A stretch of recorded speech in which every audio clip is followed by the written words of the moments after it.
Assalamualaikum warahmatullahi wabarakatuh. Perkenalkan, saya Meliana Puspitasari dengan NIM 2088201014 dari Program Studi Pendidikan Bahasa dan Sastra Indonesia semester 3. Dalam kesempatan kali ini, saya akan menyampaikan materi media pembelajaran bahasa Indonesia untuk SMA, MA, SMK, MAK, kelas 10 semester 1. Bab 1. Menyusun laporan hasil observasi. A. Menginterpretasi laporan hasil observasi.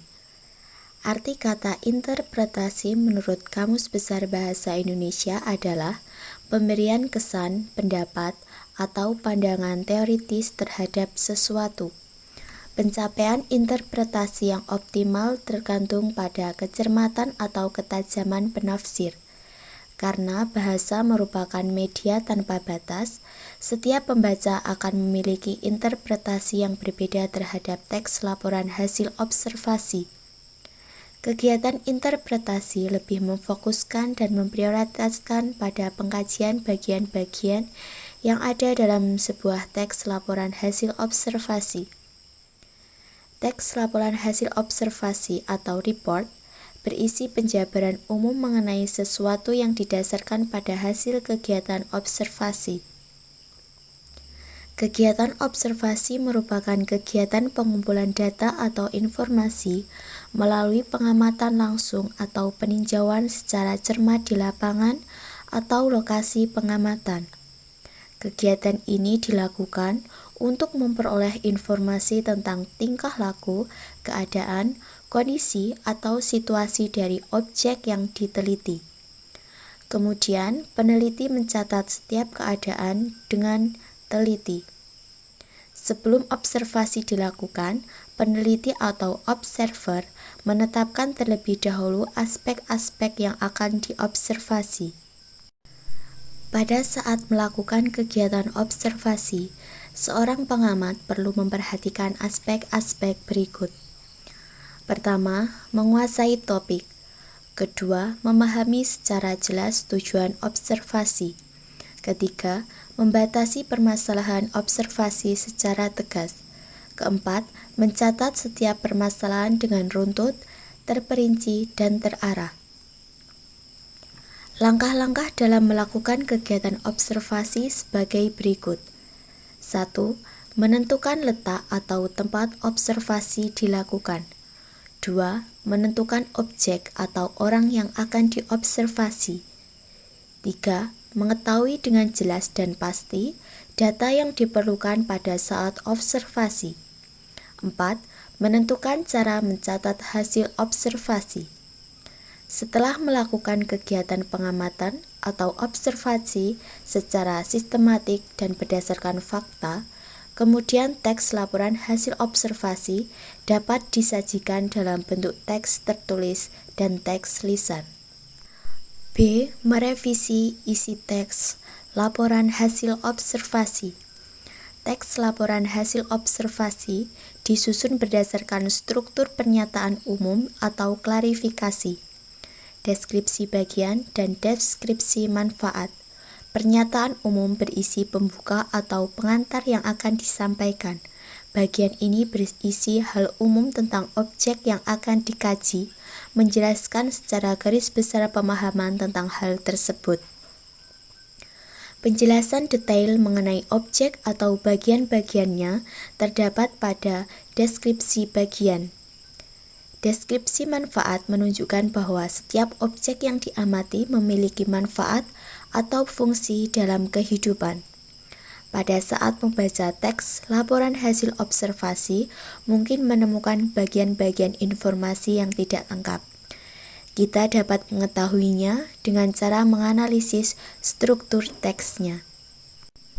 C. Menganalisis kebahasaan teks laporan hasil observasi. 1. Kata, frasa, verba, dan nomina.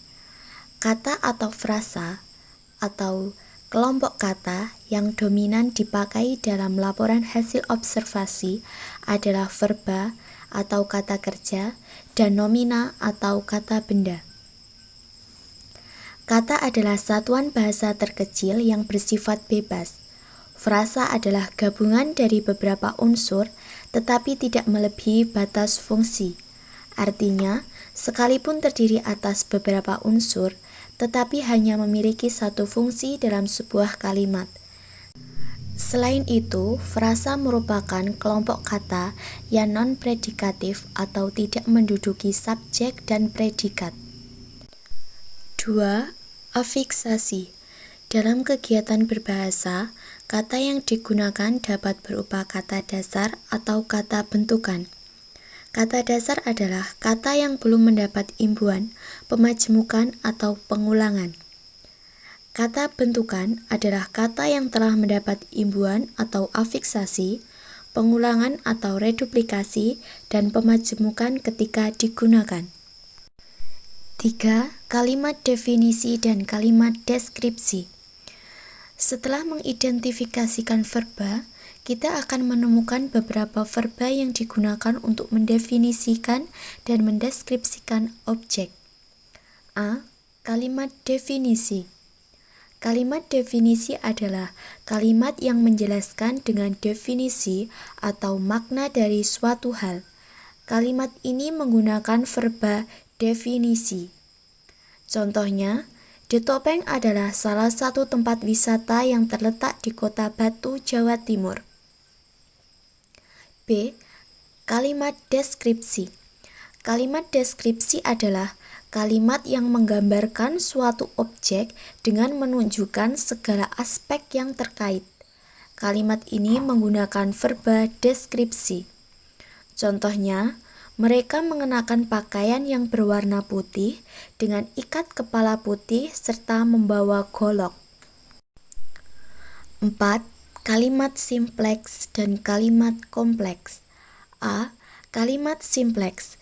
Kalimat simpleks adalah kalimat yang hanya terdiri atas satu struktur dengan satu verba utama.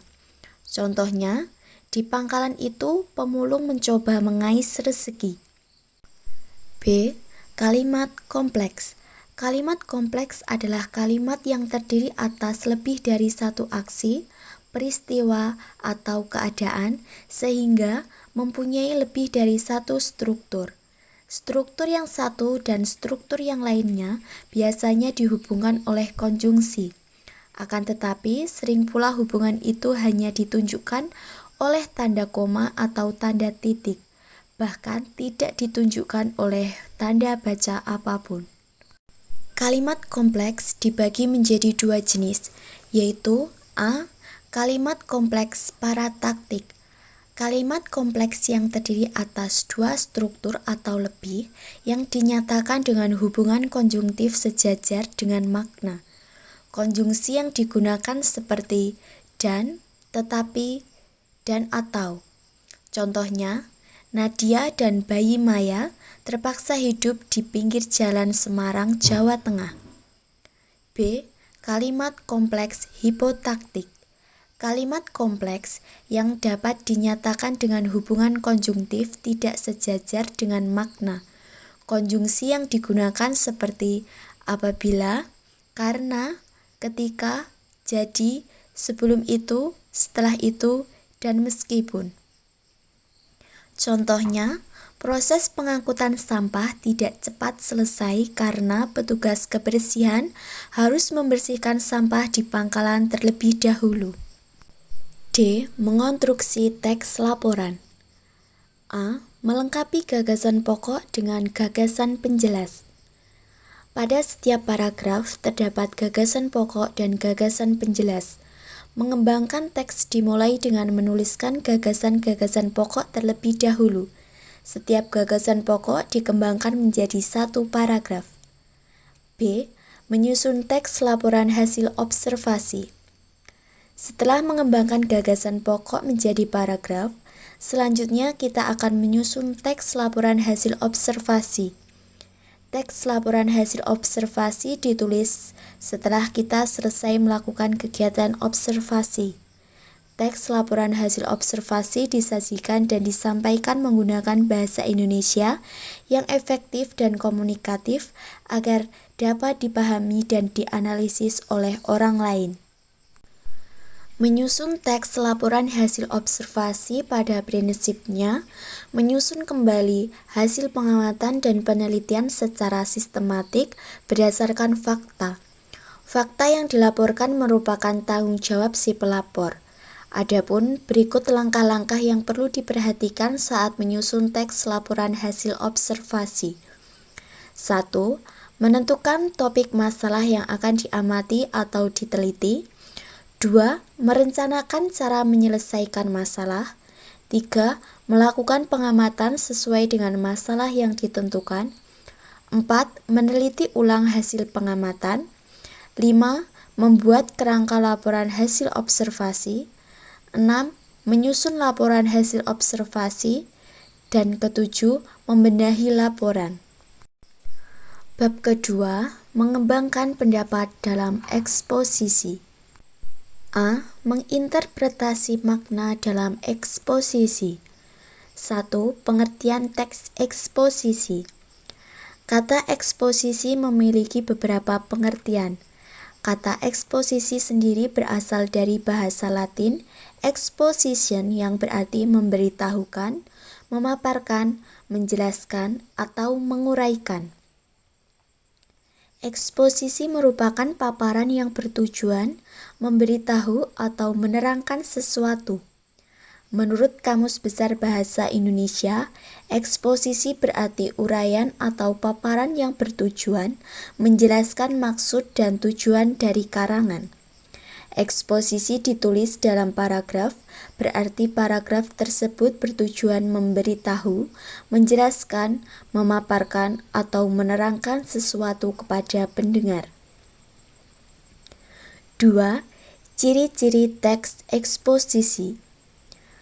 A. Penulis teks berusaha menjelaskan suatu pokok permasalahan secara objektif, tidak ada unsur-unsur yang bersifat subjektif dan emosional.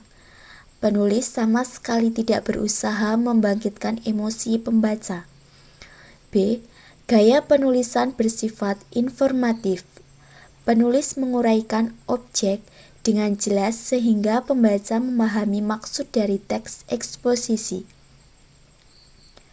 Penulis teks eksposisi ingin menambah pengetahuan pembaca dan memberi informasi yang menerangkan sejelas-jelasnya tentang hal yang dipaparkan. C. Teks memuat fakta yang terdapat di lapangan. Fakta tersebut dipakai sebagai penyumbang utama dalam membuat rumusan agar hal yang disampaikan lebih konkret. 3. Jenis-jenis teks eksposisi. A. Eksposisi definisi. Definisi dapat ditinjau dari berbagai macam sudut. Definisi menurut Kamus Besar Bahasa Indonesia adalah kata, frasa, atau kalimat yang mengungkapkan makna, keterangan, atau ciri utama dari orang, benda, proses, atau aktivitas. Definisi berisi penjelasan tentang makna suatu kata atau frasa. Definisi dibagi menjadi dua. Definisi pertama disebut definisi secara sempit. Definisi sempit bukan definisi mengenai suatu hal atau benda, melainkan mengenai suatu kata. Definisi sempit mencakup definisi sinonim kata atau definisi dari kamus. Definisi kedua adalah definisi secara luas. Definisi luas mencakup pembatasan pengertian suatu barang atau hal yang didefinisikan. B. Eksposisi identifikasi. Eksposisi identifikasi merupakan sebuah metode yang berusaha menyebutkan ciri-ciri atau unsur-unsur pengenal suatu objek. Dengan menyebutkan ciri suatu objek diharapkan pembaca atau pendengar lebih mengenal objek tersebut. Metode identifikasi dalam teks eksposisi akan memperkenalkan barang atau objek dengan memperinci ciri dan tanda pengenal dari objek tersebut. C. Eksposisi perbandingan atau pertentangan. Metode perbandingan adalah suatu cara untuk menunjukkan kesamaan atau perbedaan antar dua objek atau lebih mempergunakan dasar-dasar tertentu. Dasar-dasar perbandingan adalah menempatkan suatu yang belum diketahui dalam kerangka suatu hal yang sudah dikenal pembaca. Jadi, pembaca lebih mudah memahami isi teks eksposisi yang ditulis. D. Eksposisi ilustrasi. Eksposisi ilustrasi adalah suatu metode untuk mengadakan gambaran atau penjelasan yang khusus dan konkret terhadap suatu prinsip yang bersifat umum. Penulis akan menjelaskan suatu objek secara jelas. Dengan demikian, pembaca tidak kebingungan dalam memahami objek yang disampaikan penulis. Sebuah gagasan yang umum memerlukan ilustrasi atau contoh konkret. Dalam eksposisi contoh-contoh tersebut tidak berfungsi untuk membuktikan suatu pendapat, tetapi contoh-contoh tersebut dipakai untuk menjelaskan dan menegaskan ide, gagasan, dan maksud penulis. E. Eksposisi klasifikasi. Metode klasifikasi merupakan suatu metode yang bersifat alamiah untuk menampilkan pengelompokan-pengelompokan sesuai dengan pengalaman manusia. Barang, hal, atau gagasan yang dikenal melalui pengalaman dapat tersusun secara sistematis. Klasifikasi merupakan suatu metode untuk menempatkan hal atau benda dalam satu kelompok sehingga dapat diketahui hubungan antar hal atau antar benda dalam kelompok tersebut. F. Eksposisi analisis. Pada dasarnya, analisis adalah suatu cara membagi-bagi suatu subjek ke dalam komponen-komponennya. Kata analisis berasal dari bahasa Yunani yaitu analgein yang berarti menanggalkan, menguraikan. Sebuah analisis terdiri atas komponen-komponen, akan tetapi harus diingat bahwa analisis itu sendiri sama sekali tidak menciptakan bagian-bagian tersebut. Bagian-bagian tersebut ditemukan oleh penulis, tidak diciptakan oleh penulis. B. Mengidentifikasikan tesis, argumen, dan rekomendasi dalam teks eksposisi. Tesis adalah bagian pembuka teks eksposisi. Tesis berisi pernyataan pendapat.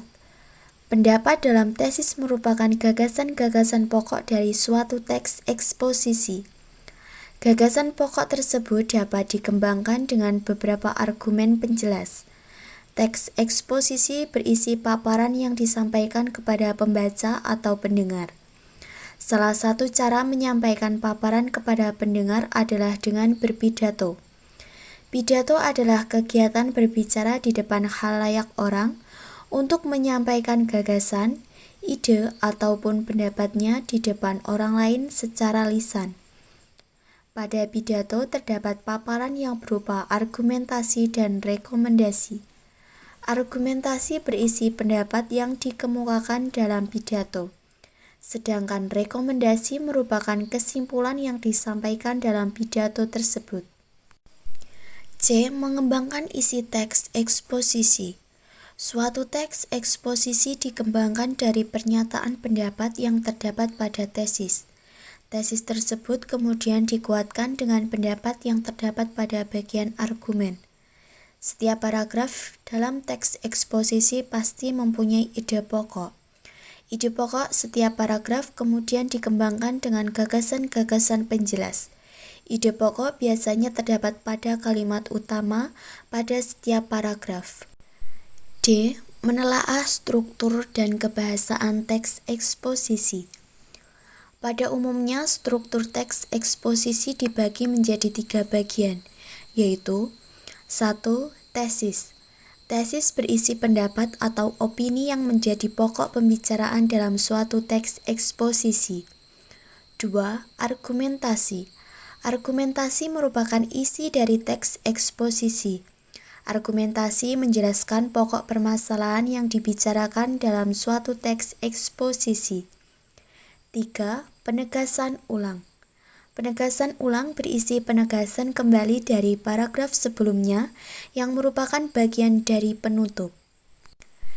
E. Menyajikan gagasan ke dalam teks eksposisi. Paragraf eksposisi pasti terdapat gagasan pokok yang digunakan untuk mengembangkan teks. Gagasan pokok tersebut dijabarkan dengan menambahkan gagasan penjelas. Ide pokok juga dapat dijadikan kerangka pengembangan sebuah paragraf. Adapun langkah-langkah menyusun teks eksposisi sebagai berikut. 1. Menentukan topik. 2. Menentukan tujuan penulisan. 3.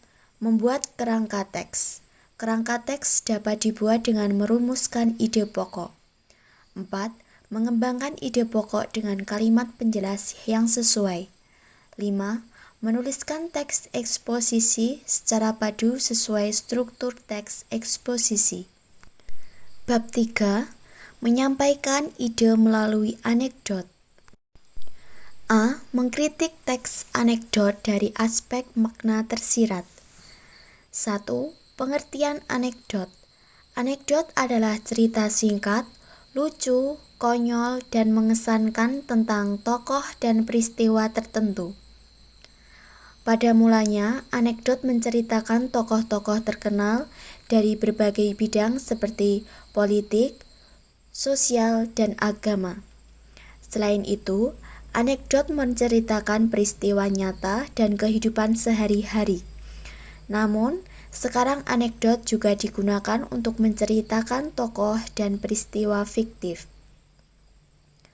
Humor dalam anekdot dapat berupa lelucon atau kekonyolan tokoh atau peristiwa tertentu.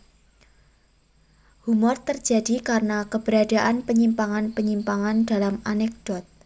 Penyimpangan-penyimpangan tersebut dapat berupa penyimpangan makna tertentu. Salah satu tujuan adalah untuk mengkritik suatu peristiwa di lingkungan sekitar pengarang. Dalam anekdot, humor sering berada di bagian krisis dan reaksi. Di kedua bagian itulah amanat anekdot disampaikan. 2. Unsur kesastraan anekdot. Sebagai karangan berbentuk narasi, anekdot memiliki unsur-unsur intrinsik dan ekstrinsik. A. Unsur intrinsik adalah unsur-unsur yang terdapat dalam karya sastra. Unsur intrinsik mempengaruhi karya sastra secara langsung. A. Tema. Tema yang disajikan dalam anekdot cenderung bersifat implisit. Karena merupakan cerita singkat, anekdot biasanya hanya terdiri atas satu tema utama, tanpa disertai sub-subtema. Meskipun demikian, bukan tidak mungkin sebuah anekdot memiliki satu atau dua subtema. Tema-tema yang tersirat dalam anekdot dapat berupa tema sosial, agama, atau politik. B. Alur. Alur merupakan kerangka dasar penting dalam anekdot. Alur disebut juga dengan plot. Dalam alur inilah jalan cerita sebuah anekdot terjadi. Alur mengarahkan pendengar atau pembaca ke inti permasalahan yang merupakan klimaks anekdot.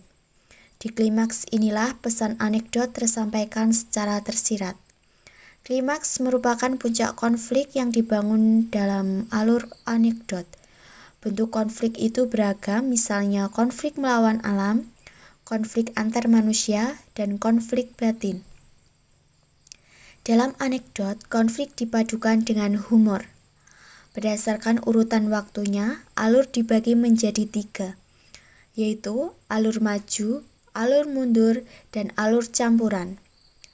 Alur maju disebut juga dengan progresif. Alur maju bergerak urut dari awal peristiwa hingga akhir peristiwa. Alur mundur disebut juga dengan alur flashback. Alur mundur bergerak dari tengah cerita menuju bagian awal cerita. Sementara itu, alur campuran merupakan perpaduan antara alur maju dan alur mundur. C. Penokohan. Penokohan atau tokoh merupakan salah satu bagian penting dalam anekdot. Dalam jenis-jenis anekdot, tokoh terkenal, tokoh yang muncul adalah tokoh-tokoh yang dikenal publik. Sementara itu, dalam anekdot jenis lain, tokoh dapat berupa tokoh-tokoh imajinatif. Tokoh imajinatif adalah tokoh yang tidak benar-benar ada di dunia nyata. D. Sudut pandang. Sudut pandang merupakan cara suatu anekdot diceritakan. Sudut pandang dibagi menjadi 3, yaitu sudut pandang orang pertama, sudut pandang orang ketiga, dan sudut pandang campuran. Karena anekdot merupakan cerita singkat, sudut pandang yang sering digunakan adalah sudut pandang orang ketiga. E. Latar. Latar merupakan landasan pijak suatu anekdot.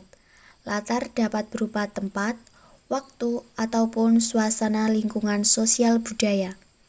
Dalam anekdot, 3 latar ini sering berhubungan antara satu dengan yang lainnya. F. Amanat.